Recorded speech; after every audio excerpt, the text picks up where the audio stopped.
For 6x6s, anything above 16 feet, like this 20 footer, we'll do it in a team of 2 to lift it up. 3 in this case because he was on the deck to receive it, but 2 people will get the post. 1 person, unless you have somebody holding the base or something holding the base, is going to kick on you and it's going to be a disaster. We made this notch fairly tight, but it went in and it was a pretty good fit. Perfect, if I'm being honest. It worked out really well.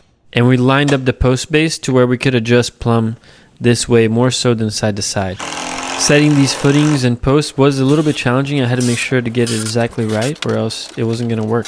The post had to be centered on the footing to be correct. We're cutting the siding back to install the wall rafter, and on the next video we'll start building the roof.